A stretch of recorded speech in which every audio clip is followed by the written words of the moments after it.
The Egypt Game, Chapter 3. Enter Melanie and Marshall. On that same day in August, just a few minutes before 12, Melanie Ross arrived at the door of Mrs. Hall's apartment on the third floor. Melanie was 11 years old, and she had lived in the Casa Rosada since she was only 7. During that time, she'd welcomed a lot of new people at the apartment house. Apartment dwellers, particularly near a university, are apt to come and go. Melanie always looked forward to meeting new tenants, and today was going to be especially interesting. Today, Melanie had been sent up to get Mrs. Hall's granddaughter to come down and have lunch with the Rosses. Melanie didn't know much about the new girl, except that her name was April, and that she had come from Hollywood to live with Mrs. Hall, who was her grandmother. It would be neat if she turned out to be a real friend. There hadn't been any girls the right age in the Casa Rosada lately. To have a handy friend again for spur-of-the-moment visiting would be great. However, she had overheard something that didn't sound too promising. Just the other day, she'd heard Mrs. Hall telling Mom that April was a strange little thing because she had been brought up all over everywhere and never had much of a chance to associate with other children. You wouldn't know what to expect of someone like that. But then, you never knew what to expect of any kid. Not really. So Melanie knocked hopefully at the door of apartment 312. Meeting people had always been easy for Melanie. Most people she liked right away, and they usually seemed to feel the same way about her. But when the door to 312 opened that morning, for just a moment, she was almost speechless. Surprise can do that to a person, and at first glance, April really was a surprise. Her hair was stacked up in a pile that seemed to be more pins than hair, and the whole thing teetered forward over her thin, pale face. She was wearing a big, yellowish, white fur thing over her shoulders, and carrying a plastic purse almost as big as a suitcase. But most of all, it was the eyelashes. They were black and bushy looking, and the ones on her left eye were higher up and sloped in a different direction. Melanie's mouth opened and closed a few times before anything came out. April adjusted Dorothea's old fur stole, patted up some sliding strands of hair, and waited, waringly. She didn't expect this Melanie to like her. Kids hardly ever did, but she did intend to make a very definite impression, and she could see that she'd done that all right. Hi, Melanie managed after that first speechless moment. I'm Melanie Ross. You're supposed to have lunch with us, I think. Aren't you April Hall? April Dawn, April corrected with an offhand sort of smile. I was expecting you. My grandmother informed me that... she said you'd be up. It occurred to Melanie that maybe kids dress differently in Hollywood.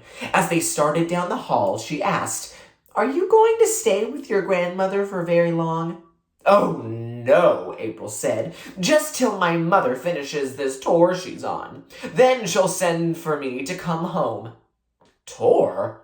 Yes, you see, my mother is Dorothea Dawn. She paused, and Melanie racked her brain. She could tell she was supposed to know who Dorothea Dawn was. Well, I guess you haven't happened to hear of her way up here, but she's a singer, and in the movies and stuff like that. But right now, she's singing with this band that travels around to different places. Neat, Melanie said. You mean your mother's in the movies? But just then, they arrived at the Ross's apartment. Marshall met them at the door, dragging security by one of his 8 legs. That's my brother, Marshall, Melanie said. Hi, Marshall, April said. Hey, what's that following you, kid? Melanie grinned. That's security. Marshall takes him everywhere, so my dad named him Security. You know, like some little kids have a blanket. Security's an octopus, Marshall said very clearly. He didn't talk very much, but when he did, he always said exactly what he wanted to without any trouble. He never had fooled around with baby talk. Melanie's mother was in the kitchen putting hot dog sandwiches and fruit salad on the table. When Melanie introduced April, she could tell that her mother was surprised by the eyelashes and hairdo and everything. She probably didn't realize that kids dressed a little differently in Hollywood. April's mother is a movie star, Melanie explained. Melanie's mother smiled. Is that right, April? She asked. April looked at Melanie's mother carefully through narrowed eyes. Mrs. Ross looked sharp and neat, with a smart-looking, very short hairdo like a soft black cap and high-winging eyebrows like Melanie's. But her smile was a little different. April was good at figuring out what adults meant by the things they didn't quite say, and Mrs. Ross's smile meant that she wasn't going to be easy to know. Well, April admitted, not a star, really. She's mostly a vocalist. So far, she's only been an extra in the movies, but she's almost had a supporting role once. And Nick, oh, that's her agent, says he has a big part almost lined up. Wow, that's cool, Melanie said. We've never known anyone before whose mother was an extra in the movies. Have we, Mom? Not a soul, Mrs. Ross said, still smiling. During lunch, April talked a lot about Hollywood and the movie stars she'd met and the big parties her mother gave and things like that. She knew she was overdoing it a bit, but something made her keep on. Mrs. Ross went right on smiling in that knowing way, and Melanie went right on being so eager and encouraging that April thought she must be kidding. She wasn't sure, though. You never could tell with kids. They didn't do things in a pattern, the way grown-ups did.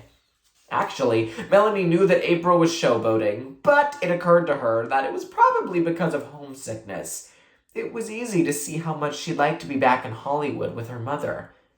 While they were having dessert of ice cream and cookies, Mrs. Ross suggested that April might like to look over Melanie's books to see if there was anything that she'd like to borrow.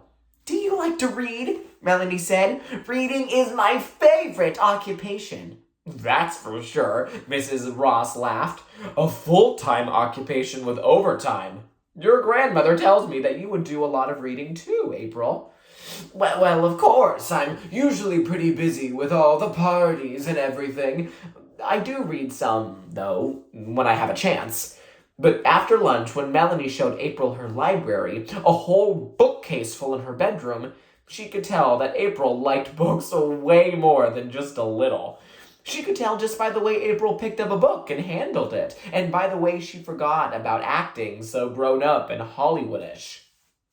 She plopped herself down on the floor in front of the bookcase and started looking at books like crazy.